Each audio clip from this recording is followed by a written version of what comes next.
Ada 7 golongan, 7 kelompok orang-orang yang mendapat perlindungan khusus nanti di padang mahsyar menurut baginda Nabi kita Muhammad sallallahu alaihi wasallam. Tak bacakan hadisnya. Sab'atun yuzilluhumullahu fi zillihi yauma la zilla illa zilluh. Ada 7 golongan kelompok manusia yang akan mendapatkan perlindungan di saat manusia butuh perlindungan, tidak ada lain kecuali perlindungan dari Allah Subhanahu wa ta'ala. Siapa iki yang 7 golongan ini yang mendapatkan perhatian khusus dari Allah? Moga-moga kita diantaranya orang-orang yang mendapat perlindungan nanti di padang mahsyar. Amin.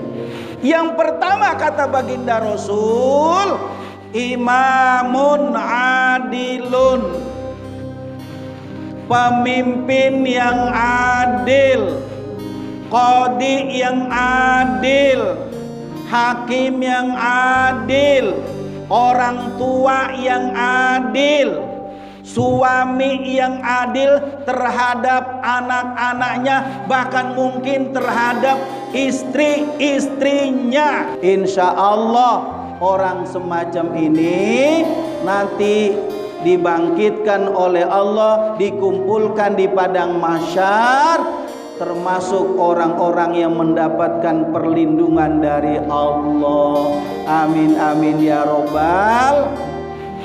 Pada hakikatnya kullukum ra'in wa kullukum mas'ulun an ra'iyati. Pada hakikatnya setiap kita adalah pemimpin. Setiap pemimpin akan dimohon pertanggungjawaban apa yang dia pimpinnya. Minimal memimpin dalam diri kita dan keluarga kita. Lalu yang kedua, wasyabun nasya'a fi ibadatillahi azza wa jalla. Seorang pemuda-pemudi yang tumbuh besar sejak balik, sejak kewajiban dia ada tuh ya, sudah mulai balik. Laki-laki sudah mulai mimpi, disebut balik dah, ada kewajiban. Wanita udah datang bulan, terus sampai akhir kehidupannya tuh anak akhlaknya baik, perilakunya baik, tuh pemuda tuh pemudi itu sampai dia kembali kepada Allah, mati dalam keadaan husnul khotimah. Pemuda semacam ini, pemudi semacam ini akan mendapatkan perlindungan nanti di padang mahsyar.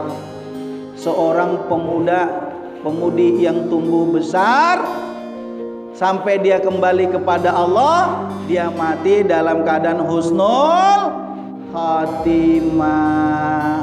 Mudah-mudahan anak-anak muda kita, anak-anak kita semua kelompok orang-orang yang dirindukan surga, kelompok yang dirindukan oleh Allah, tergolong dari orang yang mendapatkan perlindungan. Lalu yang ketiga siapa lagi? Wa rajulun qalbuhu mu'allaqun bil masajid. Seseorang yang hatinya selalu berkaitan dengan masjid. Orang yang selalu berkaitan dengan masjid. Masjid bukan hanya fisiknya saja diperhatikan. Fisik diperhatikan, alhamdulillah. Tapi jauh lebih dari itu adalah menghidupkan masjid itu sendiri untuk takarrub kepada Allah lewat masjid, lewat majelis ta'lim. Wa rajulun qalbuhu mu'allaqun bil masajid. Seseorang yang hatinya selalu berkaitan dengan masjid, senang dialog masalah agama di masjid, i'tikaf di masjid. Selanjutnya, wa rajulani tahaba fillah, bina musyarakah, tahaba fillah, ijtama'a alai wa tafarraqa alai. Dua orang yang saling mencintai, suami istri, semata-mata dasarnya karena Allah. Kalau kita nikah, kawin dengan dasarnya semata-mata karena kecantikan, ketampanan, kegantengan, mungkin satu saat kecantikan itu akan pudar, kegantengan itu akan pudar, cinta kasih akan hilang pudar juga. Kalau cinta kasih berumah tangga didasari kena keuangan, calon suami kita, calon istri kita lagi duitnya banyak, lagi dihargai di kantornya, mungkin satu saat kalau lengser tanda tangannya nggak laku, yang tadinya kita dipanggil orang yang terhormat tidak ada lagi, cinta kasih akan pudar. Kalau dia cinta kasih sayangnya berdasarkan karena dunia, dunia akan hilang. Tetapi dasarilah karena agama, lidini, karena agamanya. Insya Allah itu keluarga menjadi keluarga yang sakinah, mawaddah, warahmah. Dasari jalinan keluarga itu, perkawanan itu, persahabatan itu, talinan pernikahan itu dasari karena agama. Insya Allah hidup jadi berkah. Dua orang yang saling mencintai, dia berpisah, dia berjumpa, dia berpisah, dasarnya semata-mata karena Allah. Orang semacam ini nanti di padang mahsyar mendapat perlindungan, naungan dari Allah. Lalu selanjutnya, warajulun da'athu imra'atun zata mansobin wa jamalin faqala inni akhafullah. Seseorang pemuda-pemudi yang diajak, yang diseru untuk berbuat maksiat agar supaya dirinya dibarter, diganti dirinya dengan uang 100 juta, 200 juta, 300 juta, yang penting mau. Faqala inni akhafullah. Pemuda itu berkata, pemudi itu berkata, dia tolak ajakan untuk berbuat maksiat karena dasarnya semata-mata karena takut kepada Allah. Seorang pemuda-pemudi diajak untuk berbuat maksiat, dia tolak. Meskipun dikasih duit, dibarter dirinya dengan uang, dia tidak mau. Inni akhafullah, aku takut kepada Allah Subhanahu wa ta'ala. Dia tolak karena dasarnya semata-mata karena Allah. Pemuda semacam ini, pemudi semacam ini, nanti di padang mahsyar akan mendapatkan naungan perlindungan dari Allah Subhanahu wa ta'ala. Selanjutnya, wa rajulun tasaddaqa bi shadaqatin fa akhfaha hatta la ta'lamu simalu ma tunfiqu yaminu. Kelompok yang keenam di antara orang-orang yang mendapatkan perlindungan dari Allah di padang mahsyar, seseorang yang bersedekah, tangan kanannya mengeluarkan, tangan kirinya enggak melihat. Sedekatin jariyah.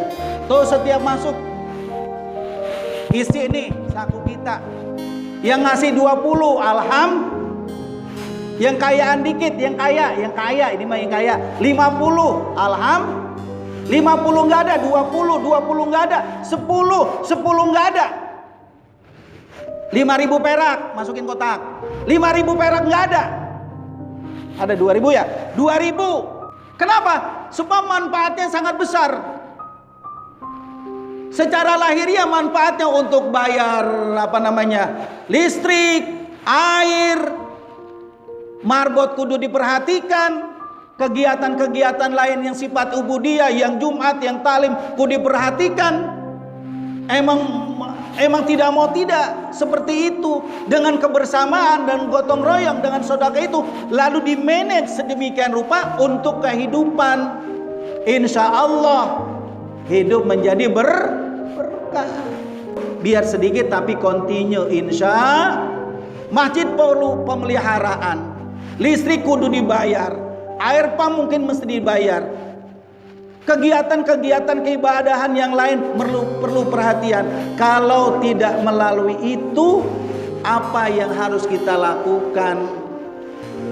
Rezeki Allah Subhanahu wa taala sudah menentukan kepada kita semua.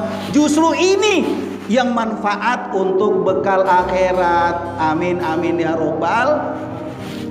Yang terakhir saudara, wa rajulun zakarallaha ta'ala khalian fafadot aina.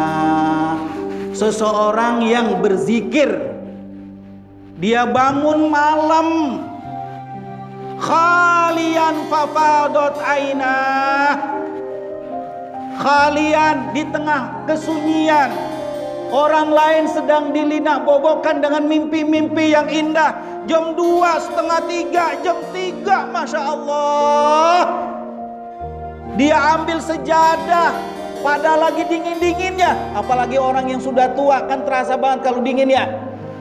Malasnya lebih banyak malas daripada untuk melakukan kebaikan pada saat itu. Tapi dia lawan, dia ambil wudhu dengan baik, dengan sempurna.